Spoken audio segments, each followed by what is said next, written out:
Ladderback jacquard is a specialty stranded colorwork knitting technique that helps you manage long floats. Instead of just securing the floats by catching them, you are doing a special double knitting method that will make your floats sit very nicely like this, and they will be attached to your fabric in 2 spots. And I'm gonna show you step by step how to knit it. Welcome to Sorceress Crafts channel.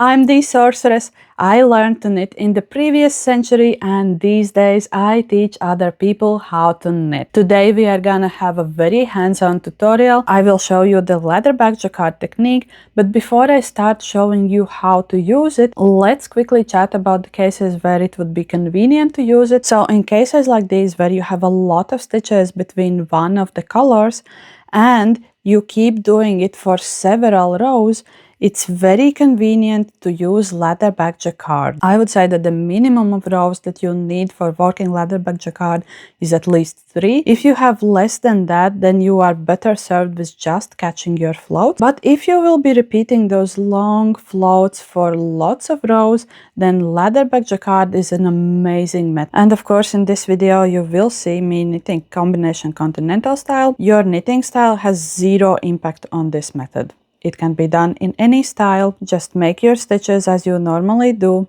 Currently on my needles I don't have any ladderback jacquard stitches, but now in my pattern I would like to make the middle of it empty, meaning that it would be only in the background color. And because I want to do it for all of those stitches, I am gonna need to insert ladderback jacquard here. To create ladderback jacquard stitches, you will need to bring both yarns to the front of the work. You can currently just leave hanging the yarn that you won't need for the ladderback jacquard. Just make sure that it's on the right side of your work. Now take the yarn that you need to make the ladderback jacquard in and do a lifted increase like this. Insert your left hand needle in one stitch below, pick up its leg, make a purl stitch in the yarn that you want the ladderback jacquard, and now bring both yarns to the back of the work and just keep knitting until you reach the next point where you need ladderback jacquard or where the pattern starts. I have decided that I will be making ladderback jacquard roughly every 6 stitches, so here I need another ladderback jacquard stitch. Previously I showed you the increase in a place where the ladderback jacquard stitch matches the same color as is the stitch that we are picking up.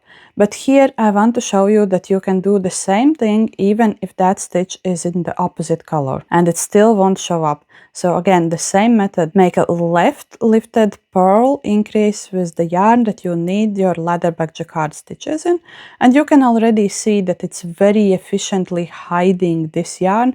The only place where you could now see the contrasting yarn is on my needles, and of course that won't be visible anywhere on your knits after you've finished. Another way how to create ladderback jacquard stitches would be by doing a twisted yarn over, where you basically put on a twisted loop on your needles and then you will resolve it later. Personally, I would only use this type of increase if I'm working with very grippy yarns, because with this type of increase the ladderback jacquard won't be attached anywhere to your work. So if you are creating like large swatches of the ladderback jacquard and you are not anchoring it even in the first row, in my opinion it can get uncomfortable to wear, but I'll be honest, that is fully a personal opinion. And another important thing to note when you are making the ladderback jacquard stitches is that you already are leaving the floats in the back of your work, and all of those floats need to be the proper length. You can't afford to leave them too short here. How long you leave those floats between the ladderback jacquard stitches is entirely up to you. That is a personal preference. My personal preference is to not leave floats longer than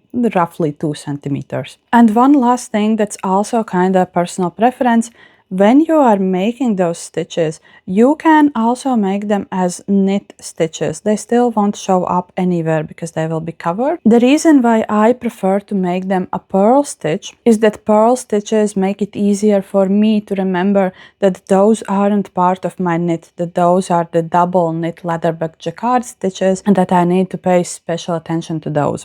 And especially if you're knitting combination continental style as I am, then it's very hard to miss those stitches because they are mounted on the needle differently for us. So that gives me an immediate physical feedback that I need to do something differently here. But also I just prefer how it looks visually on the wrong side, that here we have this very nice knit column. Obviously nobody will see that. I just like how it looks. And of course, as always with the floats, your ladderback jacquard stitches don't have to be spaced out evenly. Here you can see I will have a shorter float here. It's completely fine. Just put in those ladderback jacquard stitches in places where they are convenient for your knitting. On the next row, you're ready to start knitting your ladderback jacquard stitches as you will for the entire work. Bring both yarns to the right side of your work, and I can't emphasize this enough. This is the most important thing that you need to remember. Both yarns need to be at the right side of the work. Otherwise, ladderback jacquard simply won't work. And just purl or knit the ladderback jacquard stitch and bring both yarns to the back of the work and continue knitting. And right here you can already see that the ladderback jacquard stitch wants to hide away. We are already seeing only the stitch that we just knit. We don't see the previous row of those stitches. Because I hold both yarns together like this, it's convenient for me to bring both yarns to the front of the work without dropping them, but if you knit color work by any other method, you can simply bring both yarns to the front. It's convenient to hold it with your thumb so it doesn't get in your way. Make the stitch and then bring it back to the wrong side. So basically you could be knitting ladderback jacquard by simply holding just one yarn. But always remember that you need to leave the floats long enough. Otherwise you will start puckering up your work, and that is not what we want here. So in the ladderback jacquard, the rules are the same as for stranded knitting. The float needs to be exactly as long as those stitches that we are covering are wide. And if you prefer to make your ladderback jacquard stitch as a knit, not purl stitch, then of course you only need to bring the other yarn to the front and just work the ladderback jacquard stitches by holding the yarn as normally. But this is honestly yet another reason why I prefer to make the stitches as purls, because it's easier for me to bring both yarns to the front rather than just bringing that one yarn to the front. So far I have only shown you how to knit ladderback jacquard on round, so I use the same technique I use for making swatches on round. I just cut the yarn here to show you. But you can of course also knit ladderback jacquard on flat. And by the way, if you need more tips on how to knit color work flat, I have a whole tutorial for that on my channel. On there I explain every aspect that's different from knitting on round if you want to knit on flat. Back to the ladderback jacquard. The setup row will look exactly the same both when knitting on round and when knitting flat. I do suggest that you do the setup round on the right side of your work, and then when you turn around you essentially do the same thing. You simply work your stitches until you have reached the place where you have ladderback jacquard, and again you need to bring both yarns to the right side of your work. So in this case that will be away from you. And then you either knit or purl the ladderback jacquard stitch, bring both yarns back and just continue working as per usual. So essentially there is absolutely no difference in knitting ladderback jacquard on flat. You do the exact same thing as before. Both yarns need to stay at the right side of your work. Work the ladderback stitch and just continue working your stitches. If you come across a ladderback jacquard stitch where you realize that on the previous row you forgot to bring both yarns to the front and one of the yarns is hanging at the back of your work, you can fix that very easily. You basically just need to switch them. For me, the easiest way is to simply drop the stitch, bring over the float, and then put the stitch back on, and now everything here is correct. But you could also lift up this float, put it on the needle, then pick up the stitch, drop the float and put the stitch back on. Same effect. If you see contrasting color peeking through to the right side of your work while knitting ladderback jacquard, it means that you have forgotten to bring both yarns to the right side of your work. But don't worry, there's a very easy fix for it. You need to knit up to the place where you have that mistake, and you need to drop this stitch until the place where it's correct, and you need to unravel all of the wrong rows. Sometimes it can be easier done from the wrong side. So right here, and especially from the wrong side, you can see that there is no more error here. And now you need to knit it back up, this time the correct way. And honestly, this is also kind of easier done on the wrong side, because That way you will be automatically leaving those floats to the right side where they needed to be. So put this stitch back up on your right hand needle and then take one strand after another and simply knit up this stitch. And make sure that you are not twisting the floats anywhere. Make sure that they are staying nice and parallel to each other, that you are not mixing the rows up. And just knit them back up and you have fully fixed that mistake.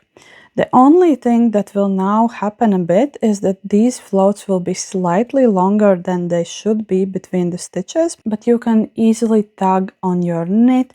They will even out, and especially after blocking, they should disappear.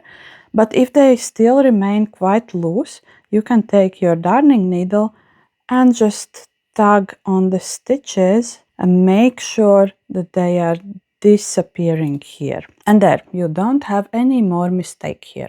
Another mistake that could happen to you while knitting ladderback jacquard is if you start knitting it too loose. I don't have a good example to show you. Basically, if your empty stitches would start bulging up somewhere, I don't know, something like this, that would mean you are knitting these stitches too loose. And that would happen because for lots of people, tension changes when we are knitting just plain stockinette, which we essentially are doing here, versus when we are knitting stranded color work. If you start seeing that, pay attention to make your stitches as neat and even as possible, and probably you need to make them a bit tighter than you are used to. The end result should be like this, where the stockinette stitches are the same size as stranded colorwork stitches.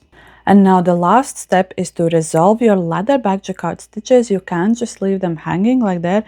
You need to secure them down to your knitting. It can either happen while you are knitting stranded colorwork, or if you just secure them on pure stockinette, there's no difference in that. You simply secure them down by knitting together with the next stitch. Make the decrease in that color that you will need the stitch to be, and effectively you'll see that the ladderback jacquard stitch is now hidden there. And then you just keep knitting in pattern as you need to, and whenever you come across a ladderback jacquard stitch, you simply do a decrease. If you're knitting combination continental style, it's also nice to slip your stitch and put it back so that the leading leg is in the front of your needle.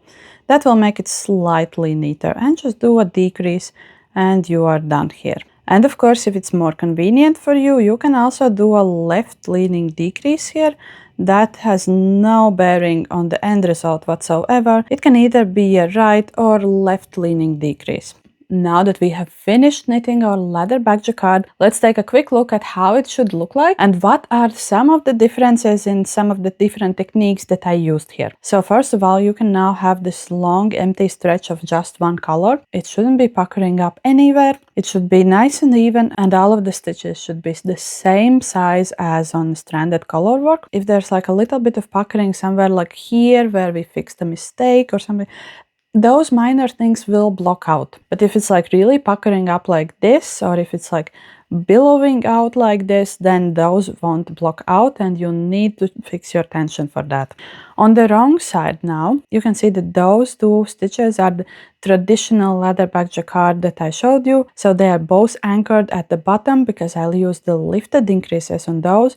And I kept working them as purl stitches. So on the right side they are showing as like a nice column of knit stitches. Then this next one, I just used a different increase. Here I didn't do the lifted increase, I just used the twisted yarn over. It's not attached to the work at all right here. Of course, those places it's also not attached, like this is just fully separate knitting. But it's very securely attached at the bottom and at the top. Meanwhile here, it's only attached at the top and the bottom is very free. That is not an inherently bad thing. It's just a personal preference. I don't exactly like it. I don't really like how it wears. And again, I would use this only if I'm working in like a super grippy yarn. And then the last example I have here, it's anchored at the bottom and top as per usual, but I kept working it as knit stitches. So on the wrong side, it shows up as purl stitches, but other than that, there is literally no difference. It's also just like a floating ladderback jacquard here. So those are your options, and this is how ladderback jacquard will look like after you have finished it. Of course, right here I have worked it in a neat little box and it is not worn out at all. But here is an example of what happens when you wear it for a longer time. Also, this is knit in a superwash yarn, so it's not holding together as well. And basically this is what your ladderback jacquard will look like in time. It will kind of just stretch out a little bit. So it maybe might not look as pretty anymore, but you will see that on the right side, it's still fully functional. The floats or the ladderback jacquard here is not showing anywhere. And even here where you can see that I made the ladderback stitches for the first time, they are not showing anywhere here on the right side. And that is how ladderback jacquard should look like in your finished project. If in time it kind of starts mildly drifting apart, don't worry about it. That won't be an issue at all. And of course here you can also very clearly see an example where I haven't made the ladderback jacquard stitches at the same distances, and I also didn't need them for the same amount of rows. So it's not like you will always be knitting those neat little boxes. This is more what like a real project would look like. I sincerely hope that this tutorial was useful for you. And if you would like to support me in making more free knitting tutorials like this, I also have a Buy Me Coffee account where for the price of just one yarn ball, you can support me in making videos like this. Just a quick note, there is no extra content on that account. I want my crafting tutorials to be accessible for everyone because I truly believe that the world would be a better place if everyone had a chance to learn at least one craft. Thank you, and I will see you in the next video.